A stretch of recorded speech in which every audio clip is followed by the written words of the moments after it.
अभी जो army chief retire हुए नरवणे साहब, उनकी एक किताब को लेकर बड़ा चर्चा चल रही है कि भारत सरकार ने अभी किताब को पब्लिश होने नहीं दिया है, बट उन्होंने एक किताब में लिखा था कि यहाँ पे चाइनीज जब गलवान घाटी में घुस रहे थे तो अपने टैंक लेके आगे आ रहे थे, तो उन्होंने रक्षा मंत्रालय में फोन किया डोभाल साहब को, उनका रिस्पांस नहीं आया। रक्षा मंत्री गृह मंत्री इनका राजनाथ सिंह का रिस्पांस नहीं आया।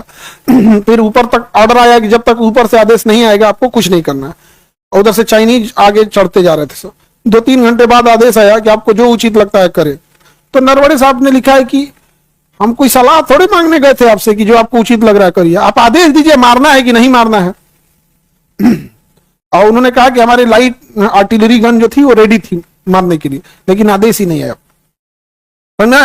हम लोग, आप यकीन मानिए, भारत में चाइना जितना बिजनेस करता है उतना हम लोग 100 देश उतना बिजनेस नहीं कर पाते। चाइना हमारी मजबूरी बन चुका है। और चाइना क्या है, अगर ये इतना ही सामान पाकिस्तान देता ना तो हम कब का पाकिस्तान का बाइकआउट कर देते। समझा गया कि नहीं गया? अगर कोई चीज पाकिस्तान की 100 रुपए की है और वही चीज मान के चलिए भारत में 500 की है, तो वो आदमी कहेगा हम भारत वाला 500 वाला खरीदेंगे, लेकिन चाइना पाकिस्तान का 100 रुपया में नहीं खरीदेंगे। लेकिन ये चीज चाइना के साथ क्यों नहीं होती है? हम देशभक्ति सामने वाले देश देख के दिखाते हैं। आप बताओ, जितना चाइना हमें टॉर्चर किया है, बावजूद हम चाइना का बाइकआउट कर पाते हैं?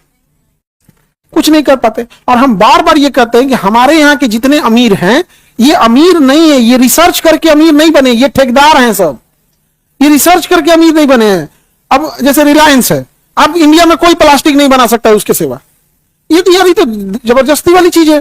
जो प्लास्टिक बनते हैं ना, प्लास्टिक का ग्रेनुअल बनता है। जैसे आप चने की दाल देखें ना, एक्चुअल में प्लास्टिक वैसे होता है चने की दाल जैसा। अब आपके पास एक मशीन होती है जिसे मोल्डिंग मशीन कहते हैं, उसमें उसे डाल दीजिए, वो उसे पिघला देगा। और आपके पास एक सांचा होगा, उस सांचा में उसको क्या कर देगा, ढाल देगा। अब आप जो पानी बोतल पी रहे हैं, बिस्लरी का पिए, किनले का पिए, किसी चीज का पानी, उसका प्लास्टिक रिलायंस का बना है, उसका ढक्कन रिलायंस का बना है। आप शैंपू यूज कर रहे हैं किसी चीज का, उसका ढक्कन रिलायंस का बना हुआ है।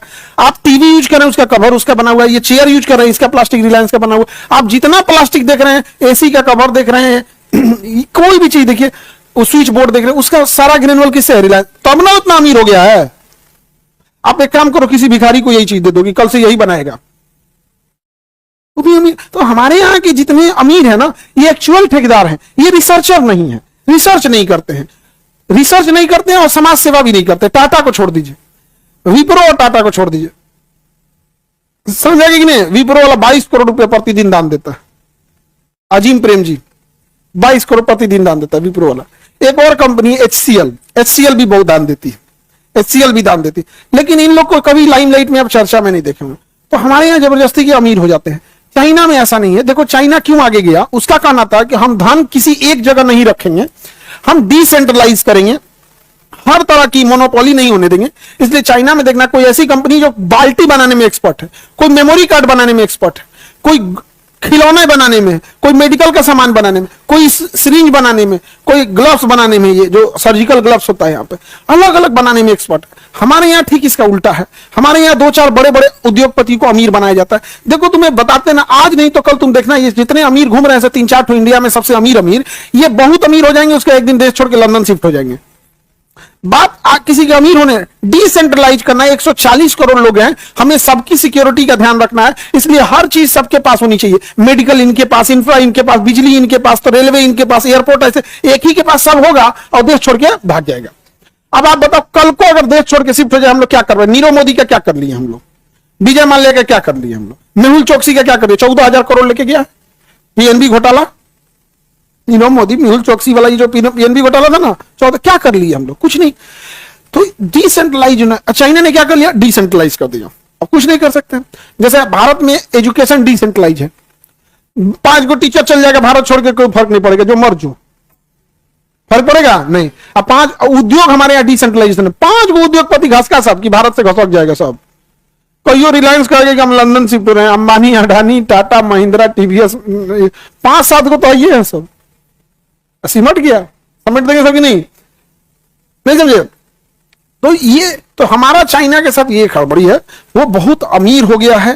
और अमीर वो कैसे हुआ है? एकदम धरातल पे बैठा हुआ है, एकदम सॉलिड, एकदम पकड़ के रखा हुआ है यहाँ पे। उसका एक उद्योगपति देश छोड़ के जा रहा था, तो जहाज में बैठ गया और जहाज उड़ गई और चाइना की सीमा पार हो गई। अब खुशी से मैसेज किया अपने कंपनी वालों को कि अब मैं आजादी से रहूंगा, ये है, मैंने चाइना से बहुत लूटा। उस दूसरा पायलट को फोन किया, पायलट घुमा के जॉर्जिया लेके चला आया। चाइना जहाज छोड़ चुकी थी घुमा के लाया, आज तक वो जेल में है, मिला ही नहीं, आज तक जेल में है, मिला ही नहीं। वहां का सबसे बड़ा उद्योगपति जैकमा था, लगा कुछ कुछ बोलने, पलीत कर दिया। आज जैकमा भी कोई खोजता भी नहीं उनको यहाँ। तो हम लोग बड़ा उटपटांग हो गए हैं, डिसेंट्रलाइजेशन हो गया। देश के अंदर ही आपको दो तरह का आपको समाज देखने को मिलेगा, अमीर का अलग, गरीब का अलग। अमीर का स्कूल अलग, गरीब का अलग। अमीर का हॉस्पिटल अलग, गरीब का अलग। अमीर का होटल अलग, गरीब का अलग। एयरपोर्ट, रेलवे स्टेशन पे अमीरों की ट्रेन अलग है, वंदे भारत, गरीबों के लिए जनसाधारण।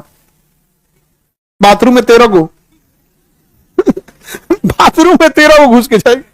ये वंदे भारत किसका है? अमीरों के लिए, समझा? तो चाइना जो इधर से चला है ना, उसके पास इतना पैसा है जिसका कोई हद नहीं। हमारे देश की इकोनॉमी एकदम गिर गई है। न्यूज चैनलों पे डिबेट ये होता है कि हमारी देश की इकोनॉमी सबसे फास्ट बढ़ रही है। अरे यार, सबसे फास्ट बढ़ रही है, रेस में कोई बहुत आगे दौड़ गया है ना, तो वो अब आराम से दौड़ता है कि हम बहुत आगे निकल गए, और जो रह गया पीछे बड़ी तेज दौड़ता है। तो इसका मतलब ये नहीं, हम लोग बहुत बड़े, इतनी मतलब इकोनॉमी के मामले में सोचे ना, एशिया में सबसे खराब करेंसी हम लोग की हो गई है। तो इसी का फायदा कौन उठाता है? चाइना। और चाइना कहता है कि हमको इंडिया से मतलब ही नहीं, वो सीधे टक्कर किसको देता है? अमेरिका को। सीधे टक्कर किसको देता है? हमें। और अमेरिका के मामले में हम क्या टक्कर देंगे यार? हमारा राष्ट्रपति अमेरिका के जहाज में घूमता है, नहीं समझे? हम क्या टक्कर देंगे? हमारी सेना अमेरिका की जहाज लेके यूज करती है। 26 जनवरी के जब परेड करते हैं उसमें 80% जितने एडवांस है वो तो सब अपने ब्रह्मोस वगैरह दो चार है अपना, अभी ड्रोन वगैरह ठीक ठाक है, लेकिन जितने बड़े बड़े अपाची हो गया, चीनूक हो गया, सुखोई हो गया, राफेल हो गया, राफेल पे इतराते हैं। और सोचो फ्रांस का आदमी क्या सोचता होगा, इससे हमारे यहाँ का खिलौना ये तो है। मोदी जी जब ट्वीट करते हैं तो अमेरिका वाला क्या सोचता होगा? हमने एक खिलौना बनाया, ये लोग खेलता है, ट्वीट ट्वीट ट्वीट ट्वीट। कभी सोचे उनका कॉनोवल क्या होता होगा? हम लोग को वैल्यू तक नहीं देता है। आप जिस फेसबुक को चलाते हैं उसमें फेसबुक पे ट्वीट करते हैं, फेसबुक बनाया हुआ है जिसपे ये मीडिया वाले सरकार बनाते हैं, फेसबुक पे प्रचार कर करके उसका मालिक है। जिसको सरकार को गिराना होगा ना, जिस सरकार को गिराना होगा अमेरिका को ना, भारत में कहेगा इसका एक को वीडियो फेसबुक, यूट्यूब और ट्विटर पे चलना नहीं चाहिए। हाँ, क्या फला है? एप्स्टीन फाइल, भारत में उसको आइंस्टीन फाइल घोषित कर देगा। भारत में उसको क्या घोषित कर देगा? Einstein file. आगे बढ़ जाना।